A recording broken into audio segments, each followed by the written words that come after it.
Hi, I'm Les Moreland. I'm the current commander, AMVETS Post 2006 here in Leesburg, Florida. And we're a proud sponsor of Central Florida Salute on the YouTube channel. I'd like to have you check us out on our Facebook page or whatever. Our address is 500 North Canal Street in Leesburg, Florida. To all you veterans out there, come by and see us. We salute you for your service and thank you very much.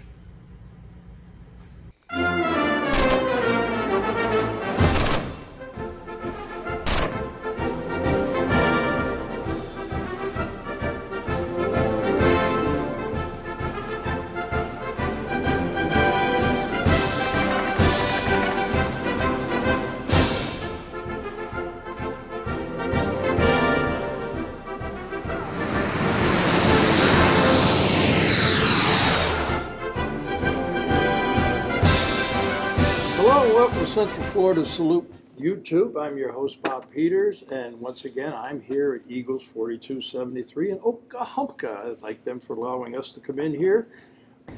I have two guests today, Marilyn Gagan, who has done a lot with honor flight, and one of the gentlemen that has been on an honor flight is a World War II United States Army, Laurence Bailey.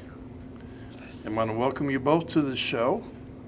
And I don't know who I should start. I probably should start with the ladies first. What do you think, Laurence? Now, AK Candyman. My hearing aid went out on me this morning. Everything happens to me on a weekend. Yeah. And so my hearing aid's out, so you may have to talk a little loud to me. Okay. Yeah. I said I'm going to start with the lady first, right? Okay. Okay. You go ahead. Marilyn, you know this guy from the honor flights. You've done several of them, have you not? I've been on 7 flights. I've been honored to be on 7 flights. Yeah, and I know you keep in touch with a lot of these. I have. Actually, right now, Laurence is the only one I have left that's living. Oh, yeah? You know, when you take World War II vets starting 9 years ago, they were in their 90s. And a couple of them were in their late 90s. So I didn't keep them for very long, but Laurence has been around. I was privileged to take Laurence on a trip in 2018. Yeah. And so he's my buddy now. Well, I believe once you go on an honor flight as a guardian, you're privileged to meet these people. And then the honor flight program has a after honor flight luncheon every month. Mm-hmm. And we invite our veterans to go to the luncheon. And so I've been taking Laurence to the luncheon every month, and then during the pandemic, they closed the luncheon down, and he said, well, when am I going to get to see you? Well, we were all scared to death because of COVID. So Laurence and 4 of the other fellows that I have befriended because their guardians kind of just took them on the trip, and then the relationship ended, but they wanted to go to the luncheons and they wanted to be friends with Laurence, and so we've been meeting every month through the pandemic because we went to a picnic pavilion where they had picnic tables. We spread out, everybody drove themselves except for Laurence, and we all wore masks, and I made lunch, and we sat around and we talked about their lives, and every month we had a discussion about them. And boy, I'll tell you, I learned more about these veterans than any guardian ever learns, because I asked them questions like, what'd you do the day you went in the military? And what'd you do the day you came out of the military? Where did you meet your wife? And where did you go on your honeymoon? I didn't ask them what they did on their honeymoon, but I asked them where they went on their honeymoon. I hope not. It's a family show. Yeah, it's a family show, but they have some remarkable stories to tell. Well, Marilyn, I know you're taking a leave of absence from honor flight for a little while for personal reasons, and I wanted to get you on here with Laurence just to say thank you for all you do, and try to get more people involved with honor flight. It's a great program. I just did an interview a little while ago with 2 of the ladies going on the all-lady honor flight, and I gather you're going on that too, yeah? Yes, I am. So, well, maybe I'm taking a 31 years Army colonel who served in the intelligence division, and I'm privileged to be her guardian as well. Oh, good. Yeah, a young one. Well, we got to get to this young man here. Oh. Can I say something about her? You can say anything you, hey, listen, 96 years old, you just had your birthday last week. You can say anything you want, Laurence. And, you know, we left at 2 o'clock in the morning Your Honor, to Fred. Orlando. And she puts me right where everybody walks. Other veterans are all over there. So I couldn't understand why that I was getting all the attention and the other veterans weren't. And finally, I saw she had a sign this big on her, says, "Have you hugged or kissed a World War II veteran today?" Now, I got a lot of hugs from her, and I got one kiss on the cheek. How many? I didn't know she had that on her. I wondered why that I was getting all the attention. You thought it was just because you're a handsome dude, right? And everywhere that we went, she made sure that I got all the attention. Well, I want a little attention out of you now, Laurence, because you are World War II, correct? Right. United States Army. And I heard a little bit about you, but I don't know that much about you. Where are you from? I'm originally from West Virginia. I was born on top of the mountains in West Virginia. I run off in them mountains everywhere I went. I don't have any problems with my legs or hips. And that's because I've run off there. When I went in the service and gone in big marches, that really helped me. Let me ask you, how old were you when you went in the Army? Did you get drafted or did you enlist? Well, I tried to enlist when I was 17. And they found a spot on my lungs, and they wouldn't take me. They gave me 4F. So I came back, went to work in the coal mines. My brother was 6 years older than I was. He ran a load machine. See, they shoot the coal, and machine cut it out, and they shoot the coal. And so I went in there and worked in there, 30 inches high. You crawl on your knees, knee pads, and drag your feet. I used dynamite when I was in there, and I knew a little bit about it. But then, about a year and a half later, they called me. I went in, I passed, and they took me. And I was taking basic training when the war ended in Germany. I'd been there about 2 or 3 weeks. They trained me to go to Japan.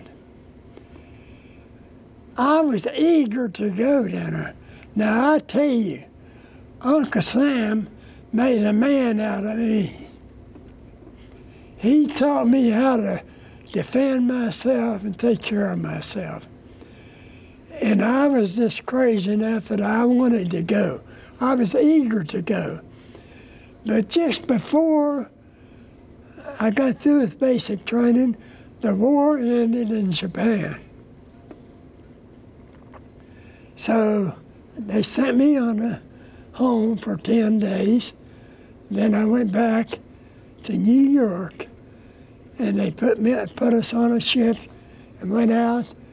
We was out about 2 or 3 days, and the ship run into another ship and damaged the front. They had to come back. I was laying around there in New York and gaining weight. I gained up to 95 pounds, but not doing nothing. And when I was discharged, I weighed 75 pounds. I wore 32 pants when I was discharged. I weighed 175 pounds. Now I wear 36, 30. Listen, I heard a story about you. You got to tell me if it's true. When you went to see the recruiter and everything, they asked you what was your occupation. Yeah. And you said I was in the coal mines. Yeah. And they asked you, what'd you do? What'd you tell them? Well, I told them that I did a little bit of everything in there, that I had used the dynamite You told to them you shoot the blew coal. things up. To shoot the coal. And they said, you're just the guy we want. So they sent me to Germany with the engineers. And those guys were blowing up the pillboxes. Now those pillboxes, most of them had 3 rooms in them, small rooms. They had 4-foot walls, a 3-foot steel plate in front of them. And they were so well camouflaged that you could stand off, if they were on a little hill, that you could stand off and look up there and you'd see it, and you turn and look back, and you had to keep looking before you could see it. So you blew them up. It took 400 pounds explosion to blow them up. Wow. Those guys used the same thing that I used in the coal mines. A cap with about 10-foot wires on it, and you hook them up in series for about a month.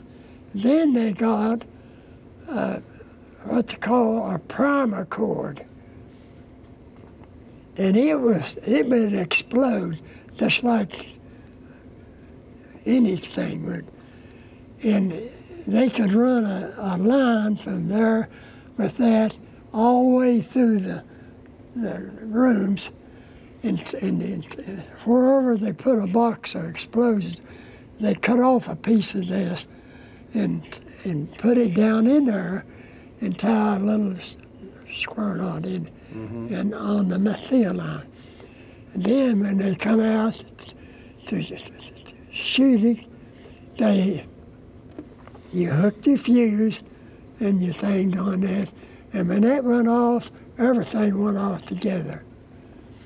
And those guys knew how to really blow up things, but they didn't. I don't think they really knew. We were in a town, and Hitler had those built everywhere, in the towns and everywhere. And they were going to blow that up there. They had a house there. The door, they had a sealed door on those, and they had steps that comes down. They had a peephole that you could look through, and they had a round hole that you could shoot it, put a rifle up and shoot it. Anybody come down the steps, they could shoot you. They blew that up, blew the whole side of that house up. And they blew up some others.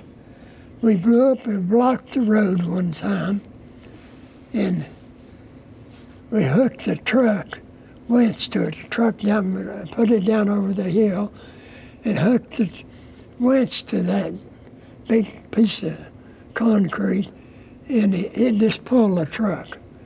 And they carried big pieces of cement down there and put it under the wheels, and it wasn't moving.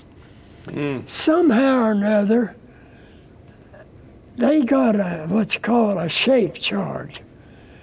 Now, I was just new with them, I didn't know anything much about them.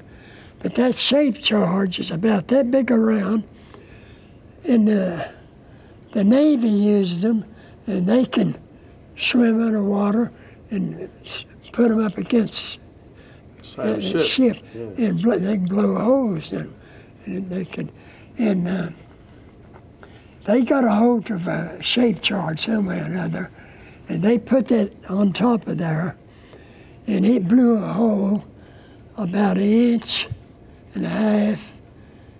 for about 3 foot down in that cement.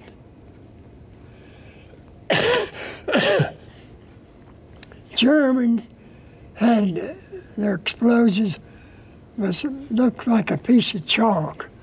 It was about 5 inches long, and it was sharp on the end. It was, and they packed that thing full of that and put a piece of cement on top of it, and it blew it half in two. And then that truck pulled it off the road. They blew up all the P.O. boxes, I guess. They thought they had them all. In the meantime, they had a storage bunker out in the woods, and they had a circle driveway around it. They had it built up so no mud or water could get in it. It was about 30 foot square, and that's where they stored their ammunition. They sent me out there. I blew that up, and then they had 48 American bombs that they had gathered up everywhere. The Germans had it. They brought that out there, but they had it, the end they screwed out and the powder oil emptied out. But they want that metal destroyed so they couldn't be used again. I blew those things up.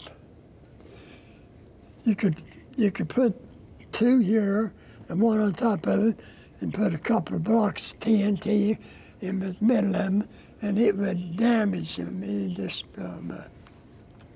You know, my friend Gary Cado, he presented you with a little something over there. You want to just, on your birthday was the other day, and you got this. Remember this?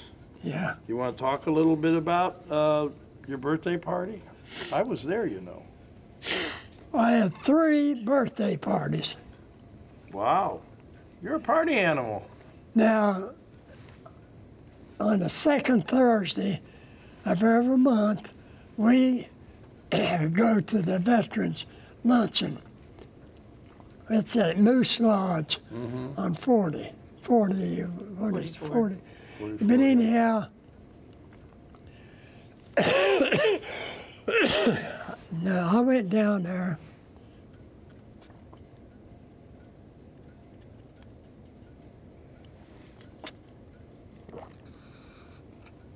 Here she comes with a sheet cake that long, cost $60. I am noted for the Candyman. I've been active. That's right. They call you the Candyman because you go around giving candy to little kids. Yeah, and I have been active in the church till I was almost 90, and I quit. I wanted something to do, so my daughter and son-in-law, I live with them. They take excellent care of me. And they go to Sam's and buy these big bags of candy, 155 pieces, little bit of chocolate candy. Yeah. So she had a big basket. When I started out about 3 or 4 years ago, my ambition was to get a smile from the people's face. And so I'd say, I'll give you a piece of candy for a smile. But you'd be surprised. One little piece of candy would get a smile. But that went for about 2 months. Then I didn't have to say anything because I had my name on my shirt, and it said, "Here comes Laurence the Candyman." And everybody was smiling. Some of the ladies that brought the veterans would get up and hug me. That was my ambitions, to try to do something for the Lord. Let me ask you a question, Laurence. Like I said, Mr. Cato told me about you and talking about what asked the recruiter asked you what you did, and you said, "I blow things up," and they said they wanted you. But and obviously you blew things up, quite a few things up when you were in the Army. What did you do when you got out of the Army? You kept blowing things up, or what? Went back in the coal mines. You went back to the coal mines? And I got after 5 years, I got my foreman's paper so I could be a boss. That was down in the southern part of the state. And the mines that I worked at, I knew it would be, by the time I was 40 years old, the mines would be finished. And I wouldn't have a job there. So I went to Morgantown. I had a first cousin as a boss up there. Morgantown had 3 mines. One had just opened, predicted they would have 40 years of work there. So I went up there. I told them I had my foreman's paper, but I didn't want to take a job as a foreman. I wanted to learn the mine because it was entirely different mines. Loads and loads of methane gas. Oof. And so later on, I got a job as a pumper. We had water in there. Yeah. And we had to furnish water for the machines too. And I had an offer for a foreman's job, but I wouldn't take it because every third weekend I worked Saturday and Sunday. It was time and a half and double time. I was making about the same amount of money as the foreman was making, and I didn't have all that responsibility. Yeah. So then, 2 years, 1960, I was laid off for 11 months. I had bought a house when I went to Morgantown. The government had built houses up there, nice. They were really nice houses. This is like is that the program that after World War II they started building these houses? They used to call them like Sears houses, and for veterans. Yeah. Well, not necessarily for veterans, but everybody had. It was marine plywood outside and plywood inside. And I mean to tell you, they were nice houses. I bought that house for $12,000. I had a little bit of money to pay down on it. My payment was $100 a month in 1960. I picked up odd jobs, and it seemed like at the end of every month, I always had $100 to make my house payment. Never missed a house payment. For 11 months, when I went back to the mines, I did get a job at the university as a plumbing helper for 3 months or before I went back to the mines. When I went back to the mines, the pumper said, I was supposed to have been laid off on Friday. The pumper said, you can work my weekend if the super that you want. And he said, oh yeah, he knows the job, and he's certified and he can check for gas. And I took a job. When I come out, the superintendent, I was filling out what's called a farmhouse book. And he said, if you'd have took a job at foreman, you wouldn't have been laid off. I said, yeah, but Mark, you laid off some of your foremans. He said, I laid off the ones I wanted to get rid of. I said, well, now, if you want me, when I come back, I'll take it. He said, if you will, the first foreman I need, I'll call you. And he did. And he started me out on full salary. And I really appreciated it. Yeah, how long did you, when did you retire?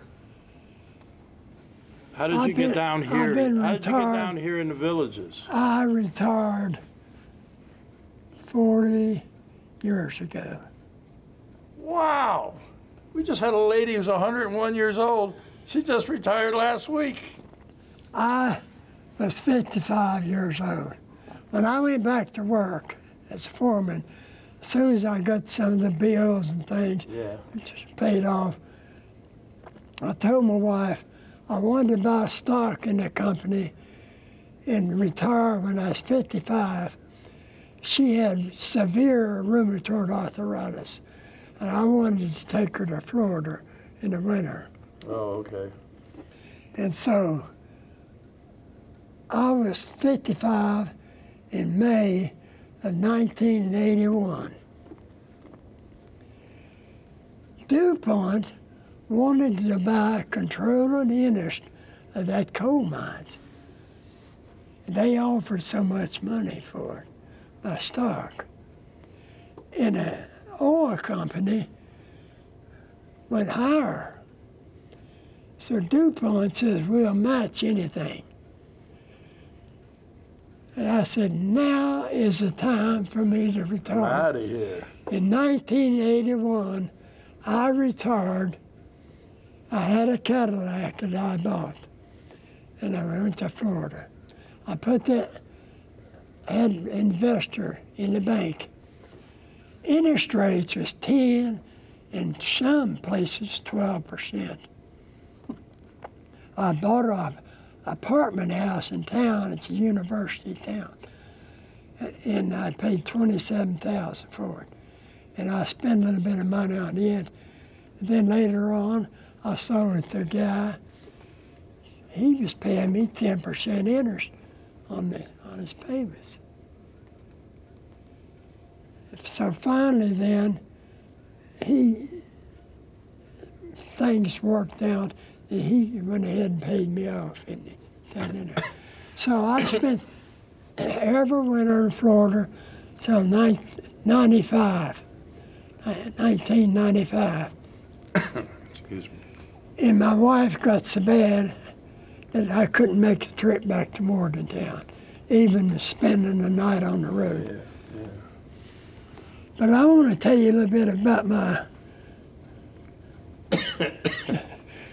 Excuse me. in Germany. Yeah, I'm going to hear a little bit more about your World War II experiences. Yeah. Now, I had been using some explosives there, and I guess they had missed one pillbox, and it was right next to the railroad track. It was within 12 or 15 feet of the railroad track. I was a corporal at that time, and they gave me a sergeant, and he was sweating. He was afraid he was going to block a railroad track. And I told him, I said, now listen, I can blow that up and never block that railroad track. He said, well, you go ahead and do it. They had the truck backed up there with the explosive in it. Had two PWs to unload the explosive.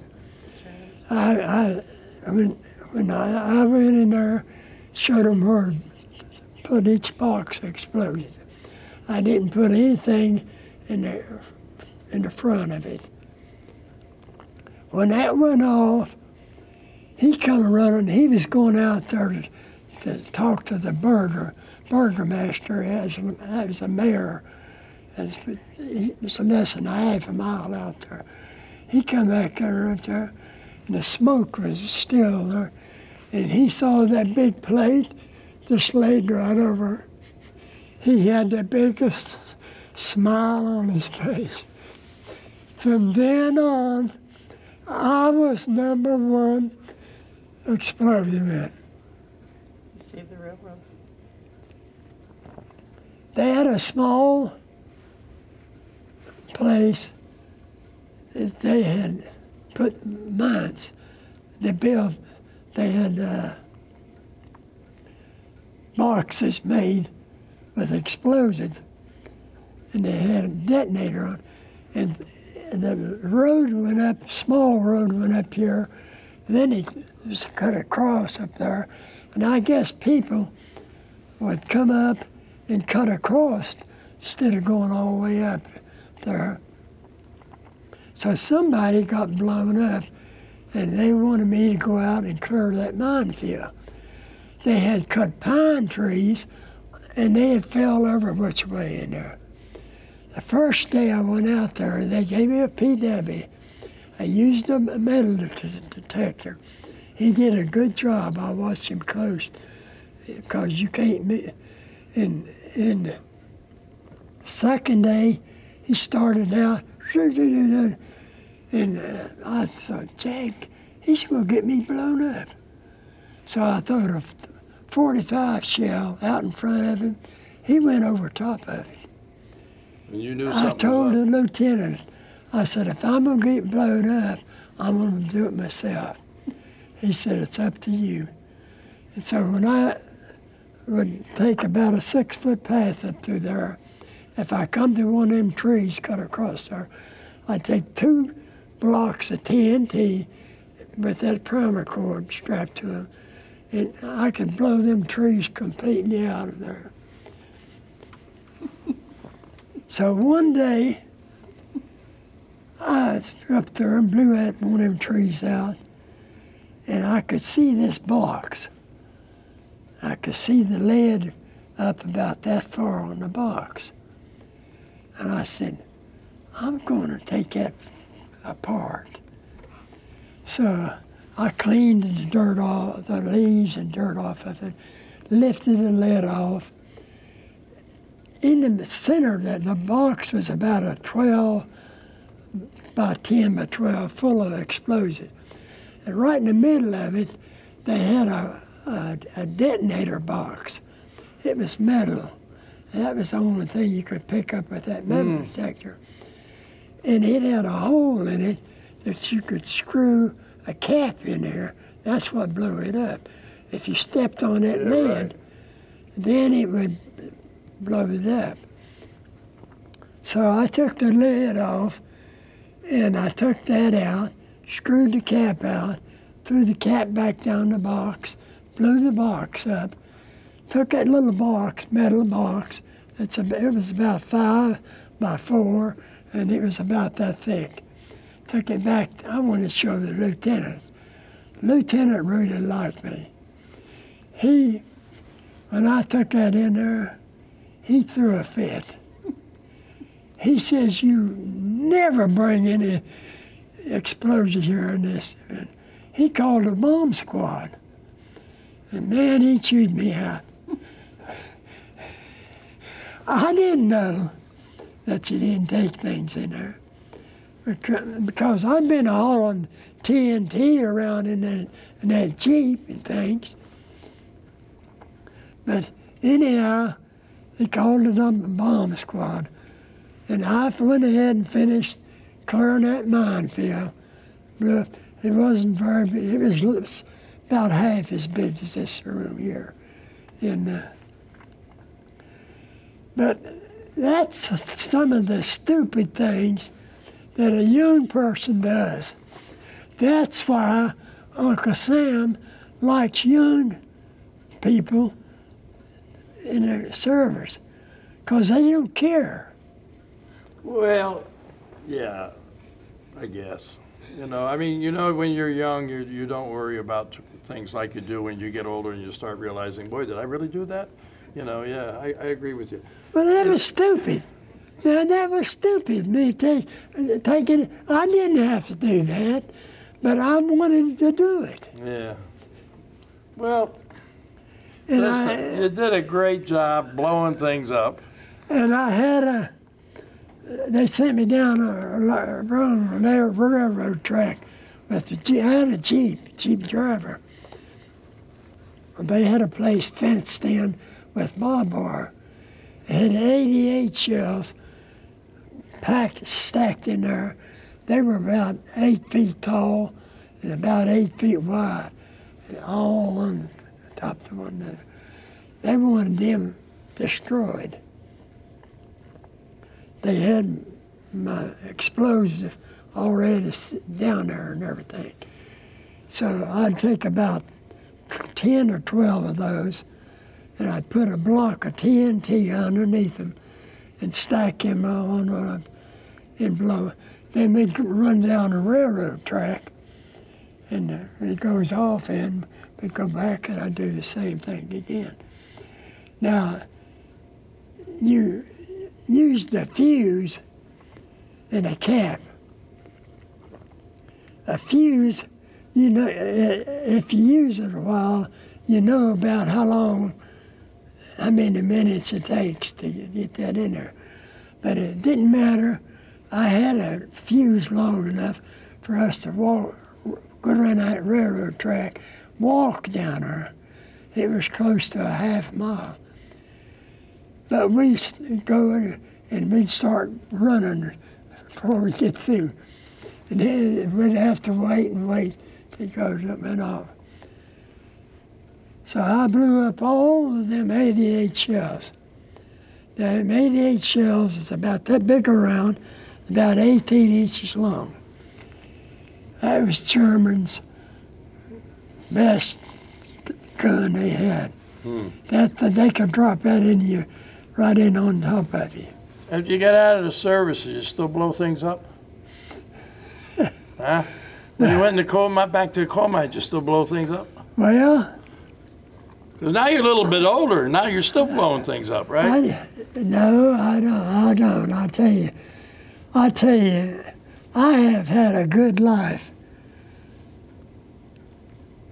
My wife, she lived to be 66 years old.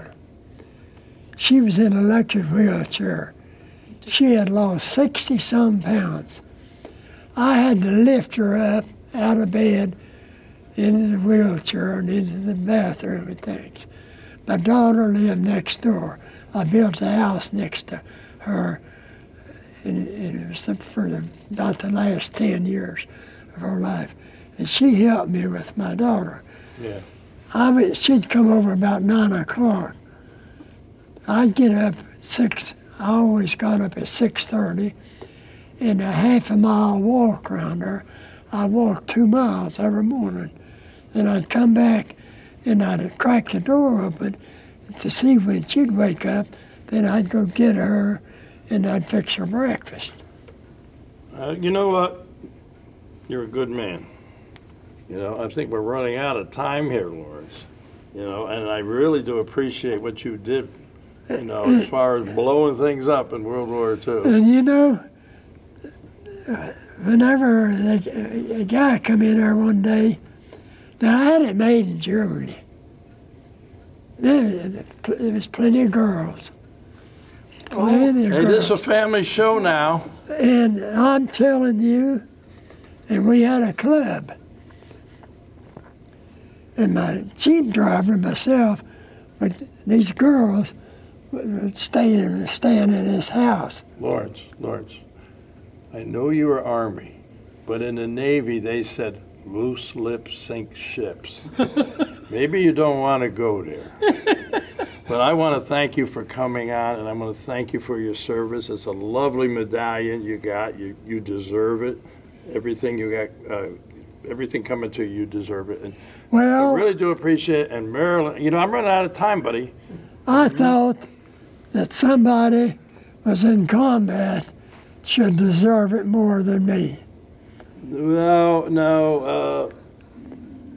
Well, everybody deserves it, but But you know I what? tell you, I'm happy for you.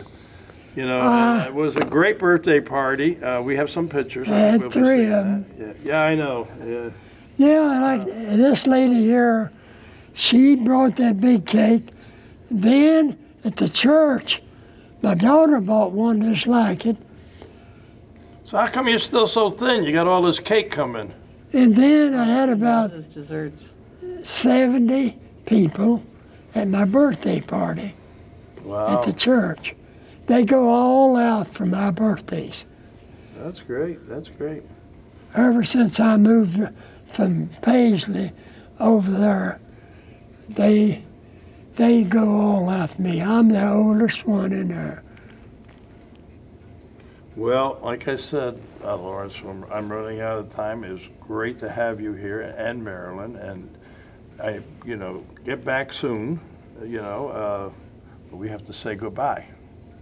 Now, Marilyn is not a veteran, so she would salute like this.